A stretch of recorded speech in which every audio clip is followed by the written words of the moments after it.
नमस्कार प्यारे साथियों, आप सभी का फिर से स्वागत है महामना एकेडमी की इस ऑनलाइन लर्निंग प्लेटफॉर्म पे।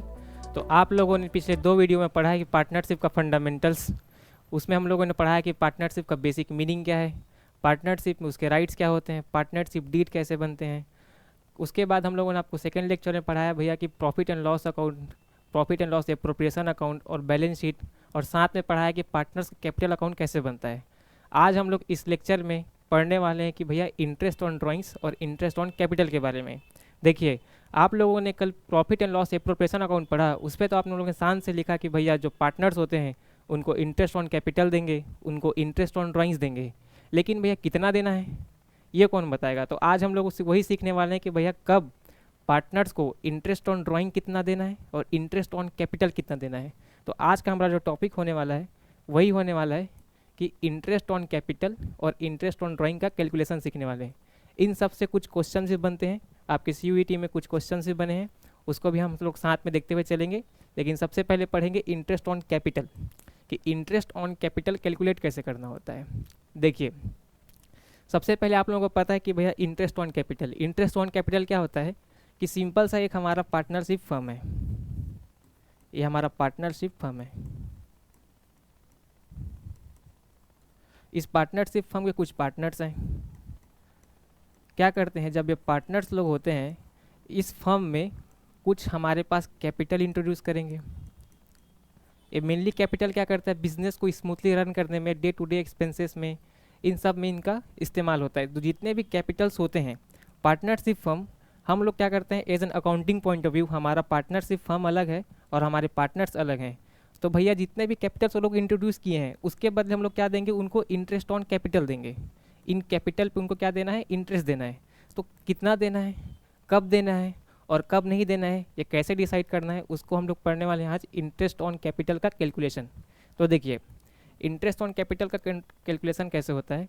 तो सबसे पहले क्या होता है, देखिए, सैलरी, साथ में होता है हमारा कमीशन, और हमारा जो कुछ प्रोविजंस होते हैं जो हम लोग रिजर्व में ट्रांसफ़र करते हैं वो तो लगभग लगभग फिक्स होते हैं। लेकिन भैया इंटरेस्ट ऑन कैपिटल कुछ अलग फंडा होता है। आप लोगों ने पढ़ा था कि हम लोग जब पार्टनरशिप डीड बनाते हैं सर, तो पार्टनरशिप डीड में अगर लिखा होता है कि इंटरेस्ट ऑन कैपिटल देना है, उतने रेट से चार्ज करते हैं। और कभी कभी पार्टनरशिप डीड में नहीं लिखा होता कि इंटरेस्ट ऑन कैपिटल नहीं देना है, तो सर नहीं देते हैं। लेकिन क्या होता है, अपार्ट फ्रॉम दिस हम लोग क्या करते हैं, जब कभी कभी इंटरेस्ट ऑन कैपिटल को एज अ चार्ज ट्रीट करते हैं। कल हम लोगों ने आप लोगों को पढ़ाया था कि चार्ज अगेंस्ट प्रॉफिट और एप्रोप्रिएशन ऑफ प्रॉफिट क्या होता है। चार्ज नॉर्मली क्या होते हैं, हमारे पास चार्ज 3 प्रकार के होते हैं। चार्ज का हम लोग आप लोगों को 3 एग्जाम्पल बताए थे। सबसे पहला क्या बताए थे भैया, जितने भी हमारे इंटरेस्ट होते हैं, interest on loan by a partner, ये एक हमारा चार्ज होता है। एक तो हमारा दूसरा चार्ज होता है रेंट पेड टू पार्टनर, एक चार्ज हमारे पास ये है। एक हमारे पास चार्ज होता है मैनेजर का कमीशन। लेकिन सर क्या यही तीनों चार्ज होते हैं? नहीं बच्चे, यही 3 चार्ज नहीं होते। हम लोग पार्टनरशिप डीड में किसी भी चीज़ को हम लोग चार्ज बना सकते हैं। जैसे इंटरेस्ट ऑन कैपिटल को भी आप एक चार्ज अगेंस्ट एक चार्ज ट्रीट कर सकते हैं। उसके बाद आप क्या कर, सैलरी को भी एक चार्ज बना सकते हैं। लेकिन क्या होता है, वो हम लोग को उतना सारा कैलकुलेशन नहीं पढ़ना है। हमारे सिलेबस में सिर्फ इंटरेस्ट ऑन कैपिटल को, इसी का एक ट्रीटमेंट है जिसको हम लोग नॉर्मली चार्ज बना के चलते हैं। तो चलिए हम लोग देखते हैं कि भैया इंटरेस्ट ऑन कैपिटल का ट्रीटमेंट कैसे होता है। तो हमारे पास कुछ 3 सिचुएशन आने वाले हैं, उसके हिसाब से होगा कि इसका ट्रीटमेंट कैसे होता है। देखिए, सबसे पहला situation, when the partnership deed does not exist, partnership deed है ही नहीं हमारे पास, या partnership deed does not provide for interest on capital. तो पहला सिचुएशन बोल रहा है भैया क्या होता है, हमारे पार्टनरशिप फर्म में पार्टनरशिप डीड ही नहीं है। तो हम लोगों ने यहाँ पे बताया था कि पार्टनरशिप फर्म में अगर पार्टनरशिप लोग डीड नहीं बनाए हैं, कुछ रिटर्न डॉक्यूमेंट नहीं बनाए हैं, हम लोग ये मान के चलेंगे जितने भी हमारे पार्टनर्स हैं उनको इंटरेस्ट ऑन कैपिटल प्रोवाइड ही नहीं करेंगे। तो यहीं पे लिखा है कि भैया अगर पार्टनरशिप डीड में नहीं लिखा है, हम लोग क्या बोलते हैं, जितना भी इंटरेस्ट ऑन कैपिटल है हम लोग अलाउ ही नहीं करेंगे पार्टनर्स को। तो सबसे पहला सिचुएशन ये बनता है, अगर डीड में लिखा है तो दो, डीड में नहीं लिखा है तो मत दो। बात आती है हमारे सेकेंड सिचुएशन की। देखिए, सेकेंड सिचुएशन क्या बोलता है, ये थोड़ा लंबा है तो हम लोग सेकेंड में इसको पढ़ लेते हैं। तो थर्ड सिचुएशन तो थोड़ा आसान सा है। देखिए क्या लिखा है, when the partnership deed provides for the interest on capital as a charge that is to be allowed whether there are profits और लॉसेस। देखिए तीसरा सिचुएशन क्या बोल रहा है, पहला सिचुएशन बोला कि भैया अगर पार्टनरशिप डीड में लिखा है कि इंटरेस्ट ऑन कैपिटल देना है तो दीजिए, अगर नहीं देना है तो मत दीजिए, अगर पार्टनरशिप डीड है ही नहीं तो देंगे ही नहीं। हमारा जो सेकंड सिचुएशन बोलता है अगर पार्टनरशिप डीड में बोला गया है कि वो भैया इंटरेस्ट ऑन कैपिटल हमारा चार्ज है, इसका मतलब अगर फर्म को प्रॉफिट हो या फर्म को लॉस हो, हम लोग को इंटरेस्ट ऑन कैपिटल पार्टनर को प्रोवाइड करना ही पड़ेगा। तो यहीं पे लिखा है भैया कि अगर पार्टनरशिप डीड में लिखा है कि हम लोग उसको चार्ज ट्रीट करने वाले हैं तो जितना भी हमारा इंटरेस्ट ऑन कैपिटल है उसको अलाउ करेंगे, भले फर्म प्रॉफिट अर्न करे या तो फर्म लॉस अर्न करे। देख लीजिए अब हमारा जो मेन सिचुएशन है वो हमारा सिचुएशन नंबर 3 है। सिचुएशन नंबर 3 देखिए क्या लिखा है, when the partnership deed provides for interest on capital but it is silent on whether interest is a charge और एप्रोप्रिएशन। अब यहाँ पे देखिए पार्टनरशिप डीड बनाए और वहाँ पे लिखा गया कि भैया इंटरेस्ट ऑन कैपिटल को हम लोग चार्ज मानेंगे या तो एप्रोप्रिएशन मानेंगे। बस इसमें इतना लिखा है कि पार्टनरशिप डीड पे हम लोग को इंटरेस्ट ऑन कैपिटल देना है, लेकिन चार्ज है या प्रॉफिट है ये नहीं बताया। तो हम लोग कैसे करेंगे, देखिए अगर इंटरेस्ट ऑन कैपिटल को चार्ज मानना है या तो एप्रोप्रिएशन मानना है, अगर हमारे पास गिवन नहीं है तो हम लोग ये मानते हुए चलेंगे भैया इसके पास हमारे पास 3 पॉसिबल सिचुएशन बनते हैं। सबसे पहला सिचुएशन, अगर फर्म लॉस अर्न करता है, देखिए अब पार्टनरशिप फर्म चलाए, 4 लोग मिलके चलाए, अगर फर्म को लॉस हुआ तो लॉस होने के केस पे अगर फर्म लॉस में है तो हम लोग बोलेंगे भैया इंटरेस्ट ऑन कैपिटल देना ही नहीं है, फर्म तो लॉस में है तो इंटरेस्ट ऑन कैपिटल देंगे नहीं, और डीड बोला भी नहीं है कि आपको देना है या नहीं देना है। तो सबसे सिंपल सिचुएशन है कि भैया हम लोग लॉस है तो फर्म को इंटरेस्ट ऑन कैपिटल अलाउ ही नहीं करेंगे। दूसरा situation, profit before interest is equal और मोर देन द इंटरेस्ट। क्या बोल रहे दूसरा सिचुएशन, मान लीजिए हमारा पार्टनरशिप फर्म है और ये कुछ प्रॉफिट अर्न करता है, अगर हमारा प्रॉफिट किसके इक्वल है, हमारे इंटरेस्ट ऑन कैपिटल के इक्वल है या तो उससे ज़्यादा है। ठीक है, हमारा जो प्रॉफिट है वो इंटरेस्ट ऑन कैपिटल से ज़्यादा है या तो उसके इक्वल है, जब ज़्यादा है या तो इक्वल है तो जितना है उतना अलाउ कर दो, सेकेंड सिचुएशन। और थर्ड सिचुएशन बोलता है भैया कि profit before interest is less than interest. अब देखिए सबसे मेन सिचुएशन ये वाला है जो मोस्ट इंपॉर्टेंट सिचुएशन है आपका, कि देखिए मान लीजिए फर्म को प्रॉफिट होता है, जितना भी प्रॉफिट हुआ अगर वो प्रॉफिट हमारा लेस देन है किसके, इंटरेस्ट ऑन कैपिटल के, तो उस सिचुएशन में आपको क्या करना है, आपके पास इतना सफिशिएंट प्रॉफिट ही नहीं है कि आप इंटरेस्ट ऑन कैपिटल पार्टनर्स को पे कर पाओगे। तब क्या करना है आपको इंटरेस्ट ऑन कैपिटल तो देना है, आपके पास प्रॉफिट भी है, तो लॉस होता तो आप तो देते ही नहीं, लेकिन आपके पास प्रॉफिट बच गया, लेकिन सफिशिएंट प्रॉफिट नहीं है आपको इंटरेस्ट ऑन कैपिटल देने के लिए या तो नहीं देने के लिए। तब क्या करने वाले हैं हम लोग, इंटरेस्ट ऑन कैपिटल कितना देंगे, तो बोले इंटरेस्ट ऑन कैपिटल दोगे भैया उनके इंटरेस्ट ऑन कैपिटल के रेशियो पे। आपको इसको समझाने के लिए मैं छोटा सा एग्जांपल लेता हूँ तो आपको ज़्यादा क्लियर समझ आएगा। देखिए इसमें क्या बोला है भैया, एक्स और वाई हमारे पार्टनर्स हैं, ये मेरे पास एक्स है ये मेरे पास वाई है, ये दोनों पार्टनर्स हैं। उसके बाद लिखा है कि partner sharing profit and losses in the ratio 2:3। इनका प्रॉफिट शेयरिंग रेशियो भी दिया है मेरे पास, इसका 2 है इसका 3 है भैया। अगला लिखा है with capital of 2 lakhs, x का कैपिटल कितना है 2 लाख है, वाई का कैपिटल कितना दिया है, वाई का कैपिटल दिया है 1 लाख रुपए। ठीक है, respectively interest on capital is 6% per annum. अब हम लोग पास दिया भैया इंटरेस्ट ऑन कैपिटल प्रोवाइड करना है 6% per annum, and the profit for the year is 15%। तो देखिए इन लोग पास इतना कैपिटल है, इन लोग के पास इंटरेस्ट ऑन कैपिटल कितना दिया है 6%, और साथ में हमारा प्रॉफिट कितना दिया हुआ है, प्रॉफिट दिया हुआ है 15,000। अब ध्यान से देखते हैं भैया, इसका कैपिटल 2 लाख, 6% ब्याज, तो यहाँ पे थोड़ा कैलकुलेशन करके चलें। तो देखिए मेरे पास पार्टनर एक्स है पार्टनर वाई है, अगर मैं इसको इंटरेस्ट ऑन कैपिटल अगर देने की बात करूँ तो देखिए एक्स का कितना बनता है 2 लाख का 6%, इसका मतलब इसका बन गया 12,000। वाई का कितना बनेगा 1 लाख का 6%, इसका बन गया 6,000। अगर मैं इन दोनों को जोड़ूं तो मेरे को दिखता है कि भैया प्रॉफिट मेरे पास इंटरेस्ट ऑन कैपिटल उनको 18,000 देना है। इंटरेस्ट ऑन कैपिटल 18,000 देना है, लेकिन प्रॉफिट कितना है 12,000। अब यहाँ पे सर तो डिफिशियंसी हो गई, 18,000 का खर्चा 15,000 का प्रॉफिट। तो यहाँ पे क्या करने वाले हैं हम लोग, सिंपल से करने वाले हैं जो हमारा थर्ड सिचुएशन बोला था। यहाँ पे आप लोग देख सकते हैं थर्ड सिचुएशन क्या बोला था कि आपको इंटरेस्ट ऑन कैपिटल कितना देना है। इंटरेस्ट ऑन कैपिटल देना तो है, प्रॉफिट तो है, कितना देना है उनके इंटरेस्ट ऑन कैपिटल के रेशियो पे। यहाँ पे लिखा है कि उनके इंटरेस्ट ऑन कैपिटल के रेशियो पे देना है। ये आपको थोड़ा सा दिख नहीं रहा होगा, यहाँ पे लिख देता हूँ, ratio of interest on capital आपको देना है कितने, इंटरेस्ट ऑन कैपिटल के रेशियो पे देना है। तो सिंपल सा देखिए यहाँ पे इनका इंटरेस्ट ऑन कैपिटल कितना है 12,000 और 6,000, इसका रेशियो निकाल देंगे। सिंपल सा दिख रहा है 12,000 का रेशियो, इसका कितना बनने वाला है भैया 2:1 बनने वाला है।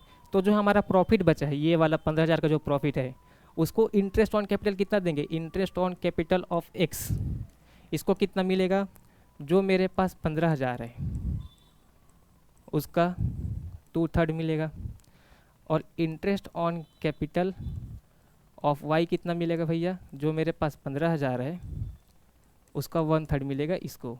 तो सिंपल से है, ये लेके चले जाएगा 10,000 का इंटरेस्ट ऑन कैपिटल और ये लेके चले जाएगा 5,000 का इंटरेस्ट ऑन कैपिटल। तो आप लोगों ने देखा सिंपल सा चीज़ है कि भाई अगर प्रॉफिट मेरे पास सफिशिएंट नहीं है लेकिन प्रॉफिट तो कुछ ना कुछ तो है, हम लोग क्या करना है दोनों का इंटरेस्ट ऑन कैपिटल निकालना है, दोनों का इंटरेस्ट ऑन कैपिटल निकाल के दोनों का रेशियो निकालना है। उन दोनों का जो रेशियो आता है ये 2:1, प्रॉफिट शेयरिंग रेशियो नहीं, प्रॉफिट शेयरिंग रेशियो तो अलग है। बोले इंटरेस्ट ऑन कैपिटल के रेशियो पे आपको क्या करना है, जितने प्रॉफिट्स है उनको डिवाइड कर देना है। तो ये सिंपल सा चीज़ है। अब इससे क्या होता है, इससे हमारे एग्जामिनेशन में जो एक पैसेज वाला क्वेश्चन आता है जो 50 नंबर का क्वेश्चन है, 5 मार्क्स का क्वेश्चन आता है, मतलब 5 क्वेश्चन आते हैं 10 मार्क्स के, 10 मार्क्स मतलब आपके यहाँ तो 5 मार्क्स वाले एक क्वेश्चन 5 मार्क्स के होते हैं, तो 50 मार्क्स 50 नंबर का क्वेश्चन होता है, 25 नंबर का क्वेश्चन होता है। तो सिंपल सा वहाँ पे आपको यहाँ पे 55 वाला पैराग्राफ मिलेगा, वहाँ पे एक एक क्वेश्चन आपको ऐसे सॉल्व करके वहाँ पे आंसर लगाना पड़ेगा, तब आप लोग यहाँ पे करेंगे। ये वाला क्वेश्चन हम लोग सॉल्व करेंगे किसी पे। तो देखिए इंटरेस्ट ऑन कैपिटल का फंडा यहीं पर था। सबसे पहले क्या, interest on capital partnership deed है, पार्टनरशिप डीड है ही नहीं तो आपको देना ही नहीं है।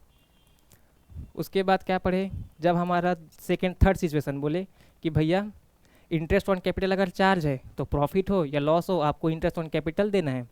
सेकेंड सिचुएशन क्या बोला, अगर प्रॉफिट हमारा क्या है भैया, अगर हमारे पास प्रॉफिट है नहीं, सिंपल सा लॉस बचा है तो इंटरेस्ट ऑन कैपिटल मत दो। अगर हमारे पास क्या है प्रॉफिट तो है उसके साथ साथ इक्वल भी है, प्रॉफिट है और ज़्यादा भी है तो कोई प्रॉब्लम नहीं, जितना प्रॉफिट है उससे ज़्यादा उससे कम इंटरेस्ट ऑन कैपिटल देना है तो आप दे दीजिए। उसके बाद थर्ड सिचुएशन, अगर हमारे पास प्रॉफिट तो है लेकिन कम है तो कम केस में क्या करना है, पार्टनर्स का इंटरेस्ट ऑन कैपिटल निकालना है, उनका रेशियो निकालना है, उनके रेशियो पे उनको क्या करना है इंटरेस्ट ऑन कैपिटल प्रोवाइड करना है। तो सिंपल सा चीज़ था। मैं उम्मीद करता हूँ कि यहाँ तक की कहानी आप लोगों को समझ आई होगी।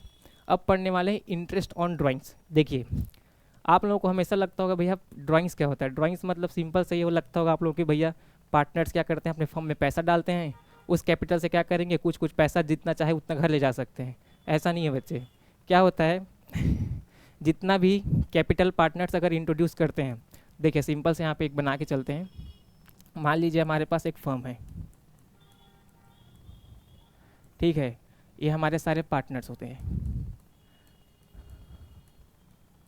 अब देखिए ये लोग इस पे क्या डाले हुए हैं भैया, कुछ कैपिटल डाले हुए हैं, उस पर इंटरेस्ट ऑन कैपिटल मिलेगा तो हम लोगों ने पढ़ लिया। लेकिन क्या होता है भैया पार्टनर्स भी, जैसे हम लोगों को क्या होता है मंथली कुछ ना कुछ डेली एक्सपेंसेस के लिए कुछ ना कुछ पैसा कमाना पड़ता है, तो हम लोग कहीं से मिल जाए, जैसे हम लोग के केस में पॉकेट मनी घर से मिलता है, पापा लोग को सैलरी गवर्नमेंट प्रोवाइड करती है, कहीं से प्राइवेट इंस्टीट्यूशन से मिलता है। कुछ मंथली खर्चों के लिए क्या होता है, जैसे कि हमारे कुछ बिजनेस ओनर्स होते हैं, क्या करते हैं जितना धंधा से पैसा बनता है गले से निकालते हैं और घर लेके अपने नॉर्मल खर्चों के लिए यूज़ करते हैं। तो वही केस यहाँ पे भी लगने वाला है। कोई भी पार्टनर्स अगर अपने फर्म में कुछ कैपिटल इंट्रोड्यूस करता है तो नॉर्मली क्या होता है अपने कैपिटल को टच नहीं करता, वो एकदम फिक्स्ड ही रहता है। वो जो ड्राइंग्स करता है, जो पैसा घर लेके जाता है वो प्रॉफिट से लेके जाता है। हमारे पास ड्राइंग्स दो प्रकार के होते हैं, एक होता है क्या, एक ड्राइंग्स अगेंस्ट कैपिटल होता है, ड्राइंग्स अगेंस्ट कैपिटल होता है, अगेंस्ट कैपिटल होता है, एक होता है ड्राइंग्स अगेंस्ट प्रॉफिट।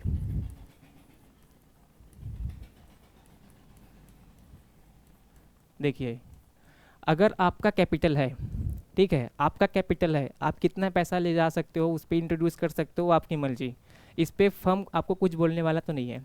लेकिन क्या होता है, अगर आप प्रॉफिट से पैसा घर लेके जाते हैं, और नॉर्मली आप प्रॉफिट से ही लेके जाते हैं, तो उस पर क्या बोलने वाला, जो फर्म बोलने वाला, भैया पार्टनर्स अगर आप प्रॉफिट से पैसा लेके जाते हो तो उस पर हम लोग कुछ इंटरेस्ट पे किया करो, क्योंकि प्रॉफिट भैया फर्म का क्या होता है, एक प्रकार से एक सोर्स ऑफ फाइनेंस होता है। अगर आप सोर्स ऑफ फाइनेंस को आप घर लेके जाओगे तो उस पर कुछ इंटरेस्ट तो आपको देना पड़ेगा। तो सिंपल से होता है, जो हमारा ड्राइंग्स अगेंस्ट कैपिटल होता है उस पर कोई इंटरेस्ट नहीं लेते हैं।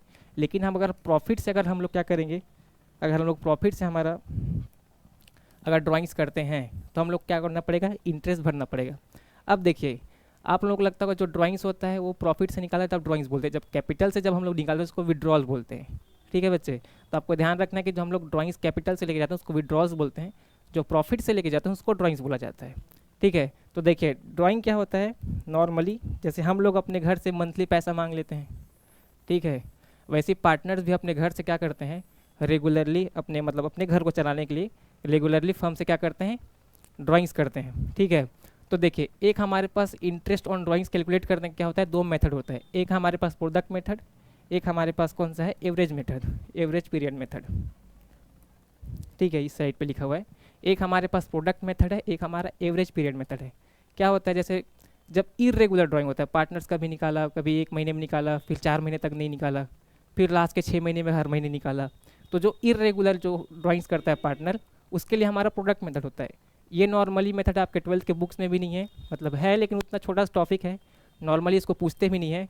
जो ज़्यादा कॉम्प्लिकेटेड प्रोसीजर है या जो हमारे लिए एकदम आसान होने वाला है इसके बाद, वो हमारा एवरेज प्रॉफिट मेथड है। ठीक है, एवरेज प्रॉफिट मेथड क्या कब लगता है, जब हम लोग रेगुलर ड्राइंग्स करते हैं, जितने हमारे पार्टनर्स है तब क्या करते हैं, रेगुलर ड्राइंग्स करने होते हैं। हमारे जो पार्टनर होते हैं वो लोग क्या कर रहे होते हैं,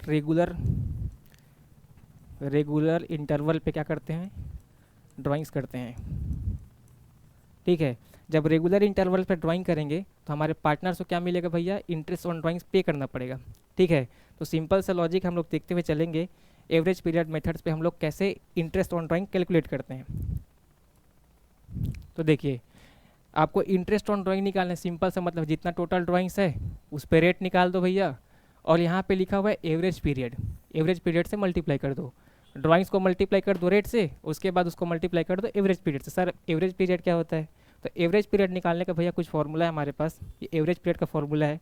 सबसे पहले लिखा है months left after first drawings plus month left after last drawing divided by 2। ठीक है, इसको ऐसे लिख देते हैं, ज़्यादा अच्छा दिखेगा, डिवाइडेड बाई 2। तो देखिए हम लोग क्या करना है, month left after first drawing, जब हमारा पार्टनर पहली बार ड्राइंग करेगा उसके बाद कितने महीने बचे, प्लस करना है कौन सा, लास्ट ड्राइंग किया उसके बाद हमारे पास कितने महीने बचे, इन दोनों का कैलकुलेशन करेंगे तब हमारे पास क्या आएगा, एवरेज पीरियड आएगा। इस एवरेज पीरियड को उठा के यहाँ पे लिखेंगे तो हमारा क्या आ जाएगा भैया, इंटरेस्ट ऑन ड्राइंग्स निकल आएगा। ठीक है, तो देख लेते हैं सिचुएशन कैसे कैसे बनते हैं, कुछ कुछ सिचुएशन हमारे पास बनते हैं। ठीक है, तो सबसे पहला सिचुएशन हमारे पास ये बनता है, देखिए क्या होता है, पार्टनर क्या करेगा, ड्राइंग्स करेगा, कब करेगा, फिक्स अमाउंट पे करेगा। ठीक है, लेकिन मंथली करेगा। ठीक, जब वो मंथली करने वाला है ड्राइंग्स तब कैसे होगा भैया, सिंपल सी बात है, हमारे पास सिंपल सा मेथड आप लोगों को बता दें तो ये हमारे पास एक चलता है अकाउंटिंग ईयर, हमारा जो चलता है उसके हिसाब से चलते हैं, कैलेंडर ईयर पे तो नहीं चलते हैं। जो हमारा अकाउंटिंग ईयर होता है, सबसे पहले हमारा कौन सा महीना आता है, सबसे पहले हमारा महीना आता है अप्रैल। ठीक है, फिर आ गया मई, फिर आ गया जून, फिर जुलाई, फिर अगस्त, सितंबर, अक्टूबर, नवंबर, दिसंबर, जनवरी, फरवरी और ये हमारे पास मार्च। अब देखिए हमारे पास 12 महीने हैं। ठीक है, अब क्या बोल रहा है, सबसे पहला केस बोल रहा है कि भैया जो हमारे पार्टनर्स हैं ड्राइंग्स करते हैं, मंथली करते हैं। ठीक है, तो सबसे पहले मंथली ड्राइंग्स करते हैं, मतलब हर महीने वो लोग कुछ ना कुछ ड्राइंग्स करने वाले होते हैं। ठीक है, अगर लेकिन क्या होता है इसमें, मंथ के पहले ड्राइंग करें या मंथ के बीच में ड्राइंग कर सकते हैं या तो मंथ के एंड में ड्राइंग कर सकते हैं। तो सिंपल से भैया अगर मंथ के पहले अगर ड्राइंग करते हैं, सबसे बिगिनिंग ऑफ द मंथ में करते हैं, तो सिंपल देखिए मंथ के अगर शुरू पे किए, ठीक है, तो महीने के शुरू पे किए, हम लोग क्या यहाँ पे क्या सीख रहे हैं, एवरेज पीरियड का कैलकुलेशन। एवरेज पीरियड हमारा कैसे आएगा, तो देखिए अगर बिगिनिंग पे करना है, अगर मंथ के बिगिनिंग पे किया तो सबसे मान लीजिए 1 अप्रैल को किया, उसके बाद कितना महीना बचा, उसके बाद तो सर पूरा का पूरा 12 महीना बचा, तो यहाँ पे 12 महीना प्लस आखिरी महीने पे करेगा। ठीक है, आखिरी महीने के बाद आखिरी ड्राइंग के बाद कितना महीना बचा, तो सर मार्च 1 को किया तो पूरा मार्च का पूरा महीना बचा हुआ, तो हमारा मार्च 1 बचा, डिवाइडेड बाई 2 करना है तो कितना आ गया 6.5 आ गया, जो यहाँ पे लिखा हुआ है। ठीक है, अगर मान लीजिए कब करता है, वो एंड में करता है, हर महीने तो करता है लेकिन महीने के एंड में करता है। अप्रैल के एंड में किया, देखिए अप्रैल के एंड में किया तो कितना महीना बचा, अप्रैल के एंड में करने के बाद सर उसके पास पूरा पूरा 11 महीना बचा, तो अप्रैल के एंड में करने के बाद 11 का 11 महीना बचा। उसके बाद मार्च के एंड में करेगा, अब मार्च के एंड में करने के बाद उसके पास कोई महीना बचा ही नहीं, तो 0 डिवाइडेड बाई 2 कर देंगे तो कितना आ जाएगा हमारा 5.5 आ जाएगा। अगर एंड में करता है तो 5.5 एवरेज मंथ से आपको क्या करना पड़ेगा, मल्टीप्लाई करना पड़ेगा आपके ड्राइंग्स को। ठीक है, अगर वो ड्राइंग्स करता है कब करता है, मिडिल ऑफ एवरी मंथ, हर महीने करता है लेकिन महीने के बीच में करता है। जैसे मान लीजिए 15 अप्रैल को किया, यहाँ पे कब कर रहा है, 15 अप्रैल को कर रहा है। अगर 15 अप्रैल को करेगा तो देखिए 15 अप्रैल को करने के बाद यहाँ पे लिखा नहीं है, 15 अप्रैल को करने के बाद उसके पास कितने महीने बचे, तो सर 15 अप्रैल को करने के बाद अप्रैल का तो 15 दिन गया, सामने का कितना बचा, सामने का 11.5 महीना बचा। उसके बाद देखिए आखिरी ड्राइंग के बाद कितना महीना बचा, आखिरी ड्राइंग हमारे पास मार्च में होगा, तो मार्च के में 15 मार्च को होने वाला है। अब 15 मार्च के बाद सिर्फ 15 दिन बचे, तो 15 दिन बचे मतलब सर आधा महीना बचा, डिवाइडेड बाई 2 कर देंगे तो ये कितना आ जाएगा 12 डिवाइडेड बाई 2, हमारे पास 6 महीना। तो सबसे पहला सिचुएशन था भैया अगर मंथली ड्राइंग करता है लेकिन मंथ की स्टार्टिंग में करता है, तो पहले अगर मंथ के बिगिनिंग में करेगा तो 6.5 महीना हमारा एवरेज मंथ बनेगा, अगर मंथ के एंड में करेगा तो 5.5 महीना हमारे पास एवरेज मंथ बचेगा। अगर साल के आखिरी में किया मतलब साल के मिडिल में किया तो भैया हमारे पास 6 महीना क्या बनेगा, एवरेज पीरियड बनेगा। ठीक है, अब अगला चलते हैं हमारे इस पे सेकेंड वाले पे। सेकेंड वाला सिचुएशन हमारे पास क्या है, जब वो क्वार्टरली ड्राइंग करता है। देखिए अब आपके पास क्या है, ड्राइंग्स तो करेगा लेकिन क्वार्टरली करेगा। क्वार्टरली मतलब को पता होगा कि हर भैया हर महीने को कितने बार बांटना है हम लोग को, पूरे साल को 4 भाग में डिवाइड करना है, इसका मतलब एक क्वार्टर में 3 महीना होने वाला है। ठीक है, तो देखिए एक क्वार्टर में हमारे पास 3 महीना हो जाएगा। अगर क्वार्टर के बिगिनिंग में ड्रॉ कर रहा है, क्वार्टर के बिगिनिंग मतलब भैया जैसे हमारे पास 3 क्वार्टर बना लेते हैं, मार्च मतलब ये तो अप्रैल हो जाएगा,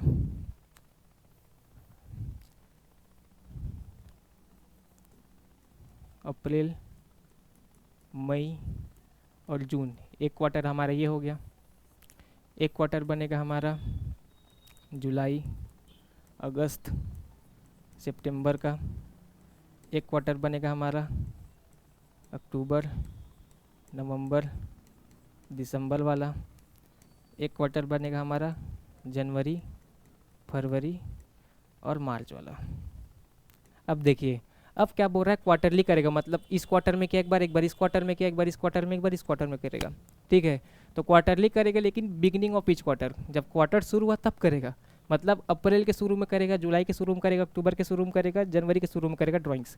तो देखिए अप्रैल के शुरू में करने के बाद उसके पास कितना महीना बचा, पूरा का पूरा 12 महीना बचा, तो ये तो 12 महीना हो गया। उसके बाद आखिरी ड्राइंग कब करेगा, जनवरी के पहले वीक पे करेगा, मतलब जनवरी के फर्स्ट डे पे करेगा, तो फर्स्ट डे के करने के बाद पूरा का पूरा 3 महीना उसके पास बच जाता है, तो पूरा का पूरा 3 महीना, तो ये आ जाता है हमारे पास 7.5। इसका एवरेज पीरियड क्या है 7.5, डिवाइडेड बाई 2 करेंगे एवरेज आ जाएगा। ठीक है, अब बोल रहा है एंड में करता है, क्वार्टर के एंड में करेगा, इसका मतलब भैया हमारे पास एक क्वार्टर है जून, उसके बाद जून के लास्ट डे पे करेगा। ठीक है, और जून के लास्ट डे पे किया तो हमारे पास पूरा का पूरा 9 महीना बचा। उसके बाद मार्च की 31 मार्च को करेगा ड्राइंग्स, तो 31 मार्च के बाद तो यह हमारा साल ही खत्म हो गया, तो 0 महीना बचा, दोनों को डिवाइड करेंगे 4.5 हमारा क्या है एवरेज मंथ है। उसके बाद बोल रहा है कि मिडिल में करेगा, क्वार्टर के मिडिल में करेगा, इसका मतलब 3 महीने का मिडिल क्या होगा भैया, 3 महीने का मिडिल होगा 1.5 मतलब 15 मई को करने वाला है अभी ड्राइंग। ठीक है, 15 मई को ड्राइंग करने के बाद देखिए उसके पास पूरा 10.5 महीना बचा यहाँ से लेके यहाँ तक। ठीक है, उसके बाद ड्राइंग करेगा कौन से, 15 फरवरी को, 15 फरवरी को ड्राइंग करेगा। 15 फरवरी को ड्राइंग करने के बाद पूरा का फरवरी का आधा महीना और मार्च का पूरा एक महीना, तो आधा और एक हमारे पास 1.5 महीना, इन दोनों को जोड़ के डिवाइडेड बाई 2 करेंगे तो 6 हमारा मंथ क्या आ जाएगा, एवरेज पीरियड आ जाएगा। ठीक है, तो उम्मीद करता हूँ ये क्वार्टरली वाला आपको समझ आया होगा।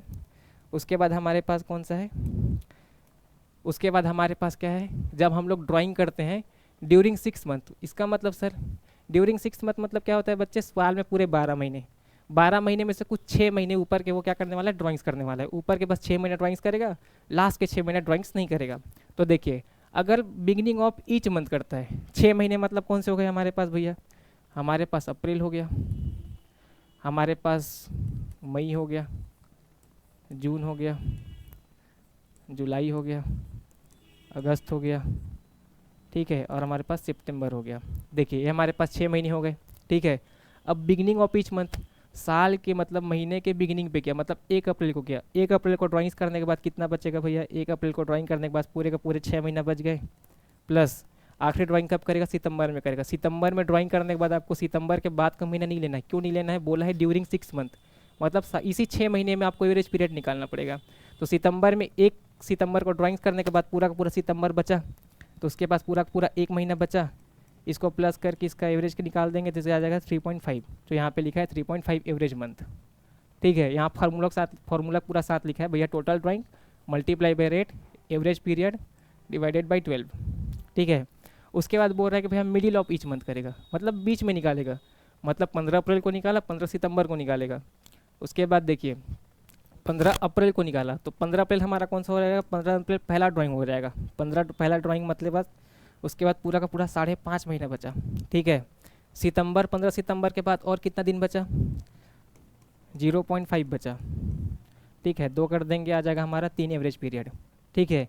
आपको ये जो है 5.5 कैसे आया, बोला है भैया हमारा फॉर्मूला एवरेज पीरियड मतलब क्या होता है, पहला ड्राइंग करने के बाद कितने महीने बचे, और लास्ट ड्राइंग करने के बाद कितना महीना बचा, उन दोनों का निकाल के हम लोग क्या करना होता है, तो एवरेज करना होता है, वो हमारा एवरेज पीरियड होता है।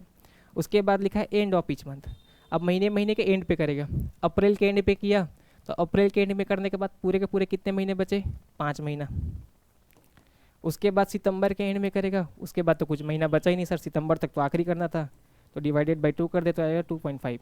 तो देखिए सिंपल सा चीज़ है भैया, आपको ये सब एवरेज पीरियड निकालने वाला, जब ड्राइंग किया कितने महीने बचे वो निकाल दो, ठीक है। उसके बाद लास्ट ड्राइंग करने के बाद कितने महीने बचे वो निकाल दो, दोनों का एवरेज कर दो, इतना मैथमेटिक्स तो कुछ है ही नहीं, ठीक है।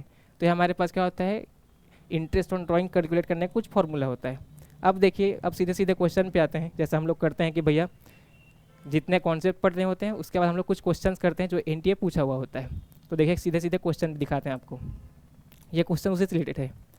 इसको मैच द फॉलोइंग में दिया हुआ है, बोला गया है कि भैया इक्वल ड्राइंग्स कर रहे हैं, ठीक है, और साथ में आपको इंटरेस्ट कैलकुलेट करना है, लेकिन आपको एवरेज पीरियड से इसको मैच करना होता है, ठीक है। तो देखिए सबसे पहले क्या दिया है, सबसे पहले दिया है हमारा बिगिनिंग ऑफ, देखिए end of each half year है, end of each half year मतलब साल के आखिरी वाला निकालना है, ठीक है। उसके बाद दिया है बिगिनिंग ऑफ ईच क्वार्टर, उसके बाद दिया है बिगिनिंग ऑफ ईच मंथ, उसके बाद है एंड ऑफ ईच क्वार्टर। तो सबसे पहले बिगिनिंग ऑफ ईच मंथ को देखते हैं। बिगिनिंग ऑफ ईच मंथ मतलब सबसे पहला ड्राइंग करेगा अप्रैल में, तो अप्रैल में ड्राइंग करने के बाद पूरे के पूरे 12 महीने बचे, ठीक है। उसके बाद आखिरी ड्राइंग करेगा मार्च में, मार्च में ड्राइंग करने के बाद पूरा का पूरा 1 महीना बचा, ठीक है, डिवाइडेड बाई 2 कर देंगे, तो 13/2 हमारे पास कितना आ जाता है, 6.5 महीना आ गया, ठीक है। तो 6.5 मंथ, तो हमारा सी का जो ऑप्शन होने वाला है वो 2 होने वाला है। तो सी का टू भैया इस पे है, इस पे तो नहीं है, इस पे भी नहीं, इस पे है,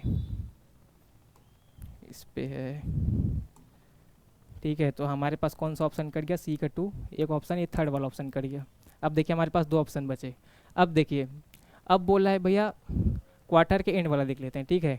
हाँ इस पे देखिए आपको जल्दी क्वेश्चन सॉल्व करना पड़ेगा, तो सबसे पहले क्या करेंगे, ऑप्शन एलिमिनेट करेंगे, भैया ये ऑप्शन एलिमिनेट हुआ, ये ऑप्शन एलिमिनेट हुआ। अब जो कौन सा कॉमन नहीं, ये भी कॉमन नहीं है, ये भी कॉमन नहीं, कोई सा भी निकाल सकते हैं, तो डी वाला पकड़ के चलते हैं। डी वाले या तो 1 हो गया तो 4 होगा। तो देखिए एंड ऑफ ईच क्वार्टर के एंड में करेगा, क्वार्टर के एंड में मतलब हमारा जो क्वार्टर होता है 3 महीने का एक क्वार्टर बनता था, ठीक है। अब क्वार्टर के एंड में करेगा, तो सबसे पहले अप्रैल बना था, मई बना था और जून बना था। जून में ड्राइंग करने के बाद कितना महीना बचा, पूरा का पूरा भैया 9 महीना बचा। लेकिन सर जब मार्च के आखिरी क्वार्टर में जब ड्राइंग करेगा उसके बाद तो कुछ बचा ही नहीं, ठीक है, तो 0 महीना, तो आ जाता है हमारा 4.5, ठीक है। तो डी का हो जाएगा फर्स्ट, डी का फर्स्ट होते ही आपका ये वाला ऑप्शन हो गया सही, ठीक है। उसके बाद भी देख लेते हैं, सी का 2, डी का फर्स्ट, बी का थर्ड होने वाला है। बी का थर्ड कैसे होगा भैया, 7.5। देखिए beginning of each quarter, quarter के बिगिनिंग में किया तो पूरा का पूरा 12 महीना बचा, प्लस उसके बाद 3 महीना और बचा, ठीक है। तो 12 3 15 मतलब 7.5 हो गया। तो इसका आंसर ये 7.5 होने वाला है। उसके बाद लिखा है end of each half year के एंड में करने वाला है। तो देखिए पहला ड्राइंग करने के बाद कितना बचा, पहला ड्राइंग करने के बाद पूरे के पूरे उसके पास 3 महीने, and of each half year ये दिया भैया। देखिए हम लोग आप लोग पढ़ाए थे कि सबसे बिगिनिंग में करता है, यहाँ पे लिखा था during of each half year, ठीक है। यहाँ पे लिखा है end of each half year, तो यहाँ पे and of each half year लिखा है, मतलब साल के आखिरी में करेगा। तो साल के आखिरी में उसके पास 3 महीना बचने वाले हैं। इसका ऑप्शन ये फोर्थ वाला लगने वाला है। आपको अगर ये वाला पता भी नहीं है तब भी आप आंसर आराम से लगा सकते थे। तो देखिए सिंपल सा क्वेश्चन था जो आपको पूछा गया था। एक आखिरी क्वेश्चन है, ठीक है, एक आखिरी क्वेश्चन है। देखिए यहाँ पे लिखा है कि when the total amount of withdrawn is given but the date of withdrawal is not given, then the interest on drawing is charge on the charge for a period. देखिए अब बोला है कि भाई ड्राइंग्स दिया हुआ है, ठीक है, लेकिन डेट नहीं बोला है कि कब कब निकाला है। तब आप किस रेट पे, मतलब किस एवरेज पीरियड को लेके आप ड्राइंग्स पे इंटरेस्ट निकालेंगे। तो इसका आंसर होता है भैया 6 महीना, ठीक है। इसका आंसर होता है 6 महीना। जो आपको ये जो पढ़ाए हैं इसके आखिरी पे दिया हुआ है सिचुएशन नंबर 10, ठीक है। ये अब अलग सिचुएशन है, यहीं से सीधा सीधा PYQ आ गया हमारे पास। ये हमारा PYQ भी है कि अगर आपको डेट भी नहीं दिया ड्राइंग्स का, टोटल अमाउंट पता है लेकिन डेट नहीं बता कि कब ड्राइंग्स करता है पार्टनर, तो जब डेट नहीं बता तो हम लोग क्या करेंगे, हमारा 6 मंथ को एवरेज पीरियड लेके हम लोग क्या करेंगे, कैलकुलेट कर लेंगे, ठीक है। तो देखिए इतना आसान सा सेशन था, आप बस एवरेज पीरियड निकालना सीख जाइए। एवरेज पीरियड के हिसाब से आपके पास क्वेश्चन आ सकते हैं, ठीक है। तो आज का सेशन हमारा यहीं समाप्त होता है और ये पार्टनरशिप का फंडामेंटल्स भी यहीं समाप्त होता है। तो फिर से मिलेंगे अगले लेक्चर पे। Thank you.